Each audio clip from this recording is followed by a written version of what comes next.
Selamat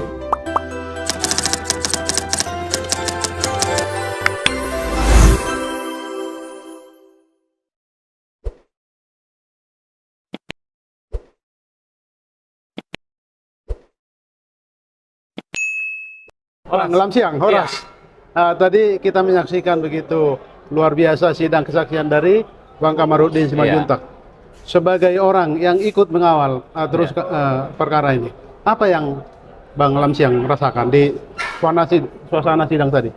Yang pasti ya kita orang Batak atau masyarakat Indonesia juga harus angkat jempol lah kepada Kamarudin. Dari segi apa? Tentu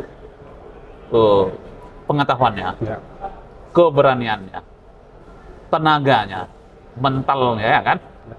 Dan pengorbanannya juga, waktu, tenaga, pikiran, karena bukan saja dia tidak dibayar, tapi malah dia mendanai perkara ini. Ini perkara ini membutuhkan energi yang besar, butuhkan biaya yang besar. Keluarga di sana bolak-balik jam di Jakarta tentu butuh biaya yang sangat besar. Dan cara-cara dia untuk mengungkap perkara ini saya pikir cukup brilian. Banyak orang mungkin yang di awal-awal pesimis bahwasanya perkara ini bisa terungkap. Banyak orang yang berpikir mungkin perkara ini mungkin hanya menumbalkan pegawai-pegawai rendah. Apalagi mungkin di awal-awal yang selalu ditumbalkan itu kan hanya Baradae.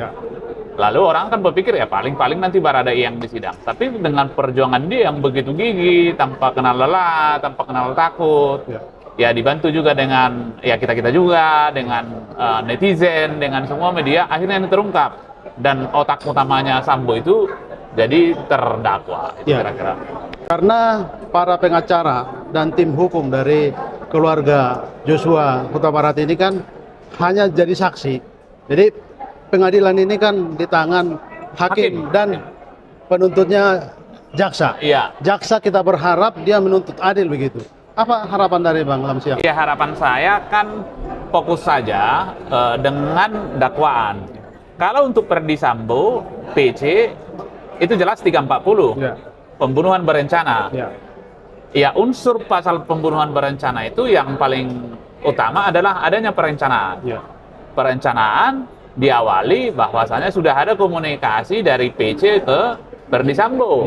Sehari sebelumnya aku dikurang ajarin gitulah kira-kira. Berarti kan sudah ada niat gitu. Baru mereka merencanakan di Saguling. Ada pembicaraan atau rapat kecil lah di situ yang dihadiri oleh PC, Ferdy Sambo, sama Kuat Ma'ruf, ada RR. Pertama kan RR yang disuruh nembak, tapi dia nggak berani gitu loh. Lalu diganti dengan disuruh si Baradae. Ada menjanjikan uang gitu.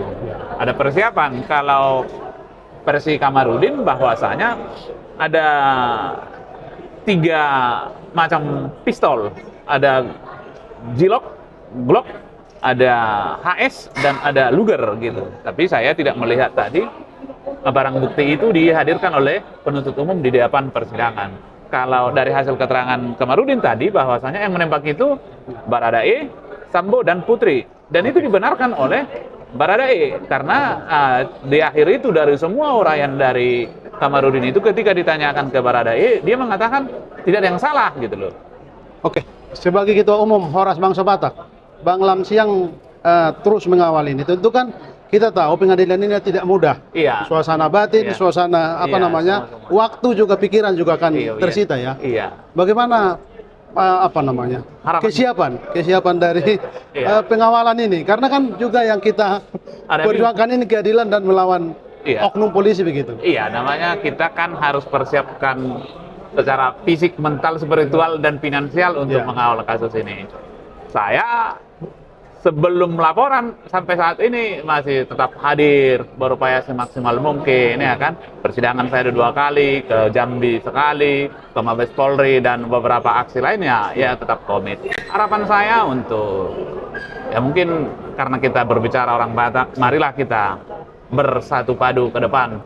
Bukan saja dalam kasus-kasus tertentu, tetapi ya secara umum.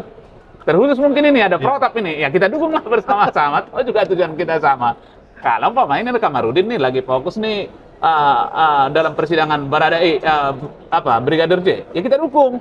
Ada kawan kita Simatupang ya kan, lagi mengusahakan Provinsi Tapanuli, ya kita dukung juga gitu loh, ya kan, toh juga tujuan kita sama gitu. Jadi ke depan saya pikir momentum ini harus digunakan oleh orang Batak lebih sadar lagi, lebih kita bekerja sama lagi, mar siaminaminan songol lapak nih kawan, mar situkul-tukulan songol suak di robean. Ingat, kita suku yang besar loh, suku bangsa atau bangsa yang besar loh. Nomor 3 terbesar di Indonesia setelah Jawa dan Sunda, nomor 1 terbesar di luar Pulau Jawa. Nah, kalau memang tidak perlu ketakutan ya, karena yang dilawan ini bintang 2 loh. Iya, tidak perlu ketakutan. Buktinya Ferdy Sambo bintang 2 dengan jejaring yang powerful, ternyata juga kalau tumbang ya. tumbang juga. Kalau kita bersatu dulu, lebih besar dari dulu zaman Soeharto. Siapa nyangka Soeharto tumbang? Tapi kalau rakyat bersatu bisa tumbang. Begitu juga mungkin dengan hal-hal yang akan kita hadapi di menyangkut suku bangsa kita, ya kan, ada Provinsi Tapanuli, ada TPL, ada yang lain sebagainya. Ada ini, kalau kita bersatu saling mendukung, saya pikir apa yang kita cita-citakan dapat tercapai. Dari awal tadi sampai akhir kesaksian dari Kamarudin, ada nggak perasaan misalnya hakim tidak fair atau merasa terlalu menekan jadi saksi gitu? Saya pikir hakimnya cukup fair, hanya saja mungkin begini. Yang pertama ya, yang saya tanggapi, ini untuk netizen ya. Atau masyarakat umum kan kecewa ini. Kenapa sidang hari ini live tapi nggak ada suaranya gitu. Jadi di hukum acara sebenarnya saksi itu diperiksa 1 demi 1. Antara saksi yang satu dengan saksi yang lain tidak bisa saling bertukar informasi. Kalau yang saksi satu mendengar yang lain, nanti ya kesannya kan mereka saling mengajari gitu, harusnya berdiri sendiri. Jadi makanya sebenarnya dalam pemeriksaan sidang itu kalau saksinya udah masuk memberikan keterangan, yang lain di luar dulu gitu, biar saling mendengar. Makanya tidak boleh itu live. Kalau live dulu itu kan jadi tahu yang di luar sana yang belum saksi itu jadi tahu keterangan dia, nanti jadi bisa disesuaikan. Itu kira-kira ajasnya. Jadi ini dulu kan live ini mulai ada waktu sidang Ahok dan sidang Jessica. Mungkin ini hasil penilaian mereka sehingga khusus kepada keterangan saksi itu audionya di-off-kan. Tapi mungkin ada fleksibilitas. Jadi ini kan hari ini ada sidang mendengarkan keterangan saksi untuk Baradae. Lalu yang saksinya itu ada 11. Satu Kamarudin sudah diperiksa.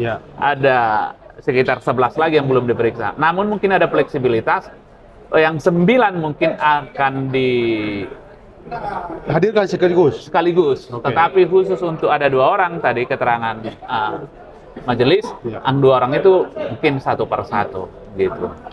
Oke, yang terakhir Bang Lamsiang sebagai Ketua Umum Horas Bangsa Batak, tentu harapan kita dengan saksi-saksi dari keluarga Joshua Huta Barat, termasuk lagi kita Kamarudin Simanjuntak, dia dengan lugas tadi tidak ada ketakutan, dia nyaman saja bersaksi di suasana banyak sorotan begitu. Apa pesan juga untuk yang lain yang akan menjadi saksi begitu? Ya, pada prinsipnya kan ya saksi itu tidak perlu takut, tetap tenang, tetap kuat, memberikan keterangan yang sebenar-benarnya. Sebenarnya keterangan saksi itu juga kan ini kan hanya mengulang, sebelumnya kan mereka sudah pernah diperiksa di BAP. Saya pikir keterangan-keterangan yang akan diberikan itu kan ya tetap juga bersesuaian dengan itu. Tapi ya siapkan fisik, mental, karena ini akan lama. Karena saksi ini akan juga diperiksa untuk terdakwa yang lain. Menurut yang saya dengar tadi dari majelis, termasuk untuk obstruction of justice. Jadi setidak-tidaknya untuk 5 sampai 7 kali persidangan. Karena masing-masing saksi itu kayak ini kan keterangan Kamarudin. Ini kan untuk Baradae. Kalau besok PC dia kan memberikan keterangan lagi. Kalau Ferdy Sambo dia kan memberikan keterangan lagi. Kuat Ma'ruf lain lagi. Brigadir RR lain lagi. Jadi butuh prima, Butuh stamina yang prima. Memang stamina dari saya yang bagus, pertama ya, dari awal yang namanya berperkara ya memang begitu. Dan juga kepada semua masyarakat Indonesia atau yang memberikan perhatian, memang begitulah hukum kita. Memang begitu hukum. Kadang-kadang kan masyarakat ini kecewa, apalagi bolak-balik sidang, ya udah hukum aja. Tidak boleh begitu. Jadi persidangan prosesnya harus diikuti ya. prosesnya harus diikuti. Dan ini mungkin tidak putus dalam tahun ini, dalam bulan 12. Karena itu kan ada dakwaan, ada eksepsi. Untuk PC dan Sambo, ini yang sudah terselesaikan. Baru ada putusan sela. Putusan sela sepertinya belum. Setelah itu ada saksi. Saksi ini kan yang saya tahu ada sekitar 60. Pokoknya napas panjang lah ya. Napas panjang. Kita mengawal kasus ini. Iya. Oke, demikian bincang-bincang saya dengan Ketua Umum Horas Bangsa Batak, Lamsiang Sitompul, sejak awal mengawal kasus ini sampai di ruang sidang juga.